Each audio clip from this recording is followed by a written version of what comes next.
Have you ever left a conversation and you didn't feel sad, didn't feel angry, but you felt tired? The person didn't do anything clearly wrong. They were polite. They listened. They always spoke in such a measured way. If you looked from the outside, you wouldn't even know what to complain about. But there's something strange. After each time you meet, you feel a little smaller. Not because they hurt you directly, but because you're not sure if your own feelings are trustworthy. You start rethinking everything. What you said, how you reacted. You ask yourself, am I overthinking this? Or am I making too big a deal out of this? This is the hardest pain to name in relationships like these. You don't have clear proof to walk away, but every time you stay, you have to adjust yourself a little more. The problem isn't that the other person is bad in an obvious way. It's that there are people who make you doubt yourself while they still look completely reasonable and very kind. In this video, we're not going to rush to judge who's the bad person. We're going to look together at the very subtle signs that make a relationship seem normal on the surface, but quietly drain you. And more importantly, how you can protect your feelings without having to confront anyone or blame yourself. The first sign usually isn't about the other person. It's about a very small shift. You start thinking more before you speak. You tell a story, then ask yourself, am I being too much right now? You share a feeling, then quickly add, I'm probably just being too sensitive. No one asked you to change. There's no statement like, you should be this way. You need to be that way. But somehow, you still adjust yourself. What they say sounds so right, so reasonable, so right that you don't know where to argue back. And then the focus of the conversation isn't about what you're feeling anymore. It's about what you should be feeling. If you only feel safe when you think like them, when you react in the way they think is reasonable, then this isn't understanding anymore. The solution here isn't to argue, and it's not to leave right away. Just pause. Notice, are you trading your own comfort just to keep things okay? Second, when kindness makes you feel in debt. That person treats you very kindly. They help you when you need it. They show up at just the right time. And at first, you just feel grateful. But that feeling doesn't go away. It stays. And slowly, it turns into a kind of pressure that's hard to name. You find it harder to say no.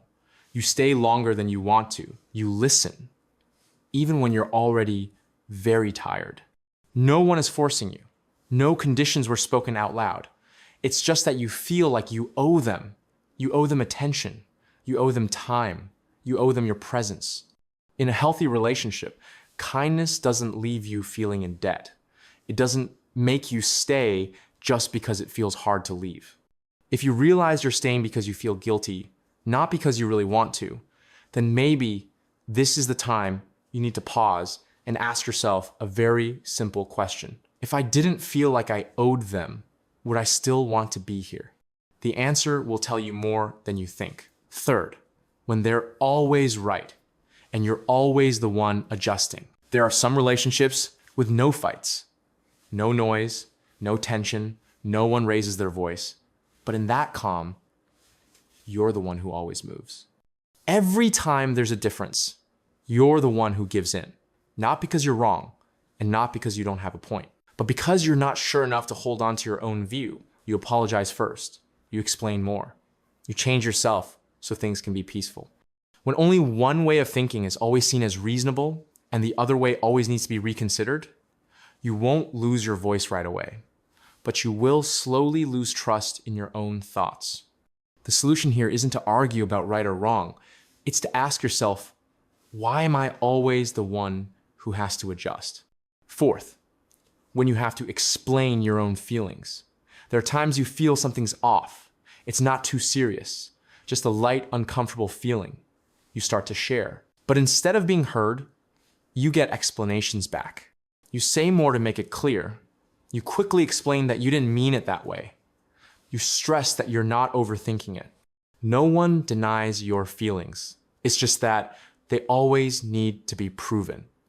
And then you spend more time analyzing yourself than looking at what's really making you tired. Your feelings don't disappear, they just get smaller. You learn to say less about what bothers you, because speaking up doesn't make you feel lighter. The solution here isn't to find a better way to explain. It's to realize your feelings don't need to be justified to exist. If every time you share a feeling you have to explain so much, then maybe you're in a relationship that doesn't really listen. Fifth, when you're always drained after every contact, there's a sign that's very easy to miss. After each time you meet, you're not sad, not angry, just tired. Not the kind of tired from talking a lot, and not from a tense conversation. It's the kind of tired that comes from having to keep yourself on alert. You have to watch what you say, how to react in the right way, keep things from going off track. And you do it without even noticing. Healthy relationships rarely drain you mentally. They don't require you to brace yourself just to exist. When your body needs time to recover after each contact, that's not a coincidence. The solution isn't to force yourself to try harder. It's to listen to your body when it's telling you, I need rest. If a relationship always requires recovery time, then maybe the problem isn't that you're too weak. Sixth, when you always feel at fault, there's another sign, very familiar. You apologize more than necessary. Sometimes you're not even sure what you did wrong, but you still apologize just to keep things calm. You carry the atmosphere. You carry the other person's emotions. You carry the responsibility of keeping the relationship from breaking, even when you're not the one who caused it.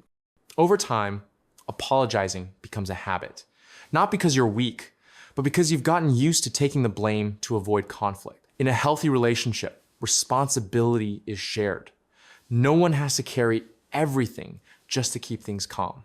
The solution here isn't to stop apologizing completely. It's to ask yourself, am I apologizing because I'm wrong, or just because I'm afraid of losing the peace?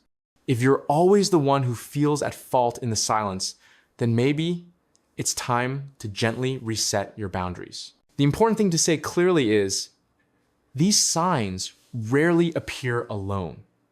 They don't come all at once.